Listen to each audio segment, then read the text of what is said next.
दो लोगों ने कारोबार किया मिलके। एक बूढ़ा शख्स था और एक नौजवान था। नौजवान जो था उसके बच्चे थे और बूढ़ा फारिगुल बाल था और उसकी बस एक बीवी और वो बात खत्म। कारोबार उन्होंने किया खेती बाड़ी। तो जब खेती पक गई और अनाज के ढेर लग गए, अनाज को दो बराबर हिस्सों में तकसीम कर लिया और कहा कि ऐसा करते हैं कि एक मर्तबा अपने अनाज से कुछ गंदम उठा करके आप घर फेंक आए और मैं यहाँ पहरा दूं, और फिर मेरी बारी हो मैं फेंक आऊं और आप पहरा दे। जब बूढ़ा शख्स गठड़ी उठाए अपने हिस्से की गंदम से कुछ हिस्सा उठा के घर छोड़ने गया, तो जवान ने सोचा मैं तो जवान, मेरा गल्ला साल से पहले खत्म भी हो जाएगा तो मजदूरी करके बच्चों का पेट पाल लूंगा, लेकिन बूढ़ा क्या करेगा। उसने अपने हिस्से से थोड़ा सा हिस्सा उसकी जानब और कर दिया। अब बूढ़ा बैठा और ये कोई थोड़ा सा सामान उठा करके अपने घर मुंतकिल करने गया, तो बूढ़े ने सोचा हम तो दो घर के फर्द हैं, हम तो जैसे भी गुजर औकात कर लेंगे। इसका गल्ला अगर साल से पहले खत्म हो गया, छोटे छोटे इसके बच्चे हैं, ये क्या करेगा। उसने अपने ढेर से थोड़ा सा सरका के उसकी जानिब कर दिया। अब एक फेरा वो लेके जाता, एक फेरा ये लेके जाता। जब वो जाता तो ये अपनी जानब से उधर कर देता, जब वो जाता तो वो अपनी जानब से इधर कर देता। दोनों के घर भर गए लेकिन गल्ले के ढेर भी खत्म नहीं हुए। फिर सोचने लगे ये हो क्या रहा है। तो फिर राज खुला कि हम ये करने जा रहे हैं। तो जब एहसान करोगे तो वो भी एहसान करेगा, तुम उससे बड़े सखी तो नहीं हो।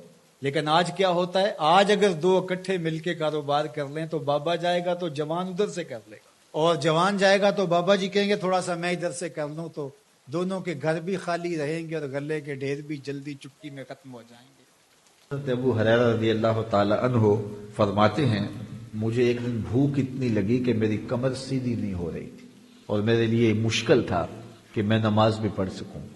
अब किसी से सवाल करूं तो ये भी मुझे गवारा नहीं था। तो मैं एक ऐसे गोशे पे बैठ गया मस्जिद नबवी के कि जहां से लोगों का गुजरान होता था, और मेरी आरजू ये थी कि कोई शख्स गुजरता हुआ मेरे चेहरे को पढ़ ले, मुझे सवाल की नौबत भी ना आए और मेरे दर्द का दरमान भी हो जाए। लेकिन जो भी आता वो सलाम लेके गुजर जाता।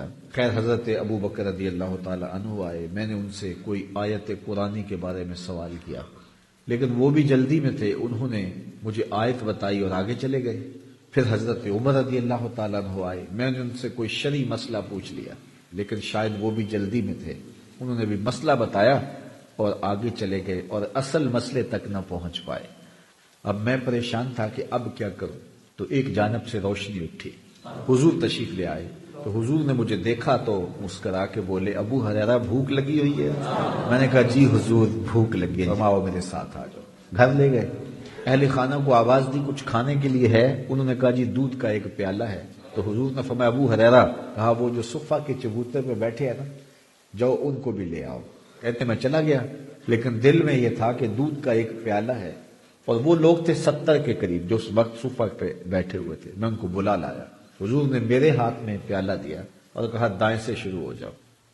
तो कहते हैं कि मैंने तामील हुक्म करते हुए दाईं जानब से जो पहला शख्स था उसको दूध का प्याला पेश किया, और मैंने दूध के प्याले में नजर भी रखी, और जब वो सैराब होके पी गया तो मैंने देखा कि एक कतरा भी कम नहीं हुआ। मुझे तसल्ली हो गई, मैंने दूसरे को दिया, तीसरे को दिया, हत्ता कि 70 आदमी दूध पी गए।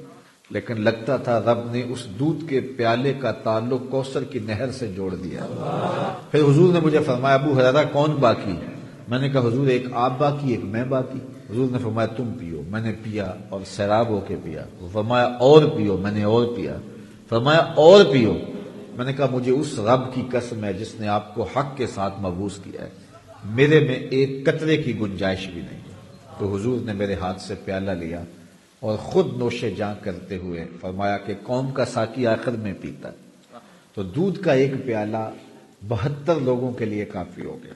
मेरे उस्ताद फरमाया करते थे कि एक पहलू तो ये है कि दूध का एक प्याला 70-72 आदमियों को काफी हो गया।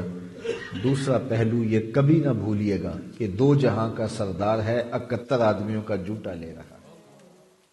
एक ताबी फरमाते हैं अगर किसी ने किसी के 3 पैसे देने हुए, उसके इवज में 700 नमाजें जो जमात के साथ पढ़ी गई हैं वो ले ली जाएंगी। تو میں ایک دن بیٹھ کے حساب کر رہا تھا کہ صرف 1000 روپیہ بھی دینا ہو تو ساری زندگی گئی. کسی کا 1000 بھی اگر دینا ہوا تو ساری زندگی کمل تو 1000 میں نکل جائیں گے. تو حقوق العباد میں حضور جنازے پڑھانے کے لیے کھڑے ہوئے اور رک گئے جب تک قرض کا معاملہ حل نہیں ہوتا ہے. تو اس لیے قرض تو معافی نہیں ہے. شہید کے خون کا قطرہ زمین پر گرنے سے قبل اس کی بخشش ہو جاتی ہے، اور اگر کوئی چیز رکاوٹ بنتی ہے تو وہ شہید کے لیے بھی قرض بنتا ہے. تو اس لیے ہمیں حقوق العباد کی تلافی کرنی چاہیے. جو ہم لوگوں کی امانتیں دبا کے بیٹھ گئے ہیں، لوگوں کی زمینیں دبا کے بیٹھ گئے ہیں. بہت سارے بھائی اپنی بہنوں کا حق دبا کے بیٹھ گئے ہیں. وہ سمجھتے ہیں کہ نہیں، یہ کسی اور گھر جا رہا ہے. میاں تمہاری بہن کے گھر جا رہا ہے، آگے اس کی اولاد ہے، وہ تمہاری خیر نہیں ہے. اور یہ حق تمہارے رب نے جو ہے وہ مقرر کیا ہے اور طے کیا ہے. تو یہ جو مکر و فریب ہے ہمارے ہاں، یہ لے ڈوبے گا. یہ سجدے اور یہ دیگر اعمال اس کے عوض میں چلے جائیں گے، کچھ بھی باقی نہیں بچے گا. 3 پیسوں کے بدلے میں 700 نمازیں جو مقبول ہیں. ایک تو ریاکاری کی نمازیں، وہ تو قبول ہی نہیں ہیں. جو مقبول نمازیں ہیں 700 اور جماعت سے پڑھی گئی ہیں، وہ لے لی جائیں گی صرف 3 پیسوں کے عوض کے اندر. تو مجھے اور آپ کو اپنا حساب کرنا ہوگا. سب سے پہلے جو ہے وہ کسی سے زیادتی تو نہیں کی، کسی سے ظلم تو نہیں کیا، کسی کا مال غصب تو نہیں کیا، کسی کا قرض تو نہیں دینا.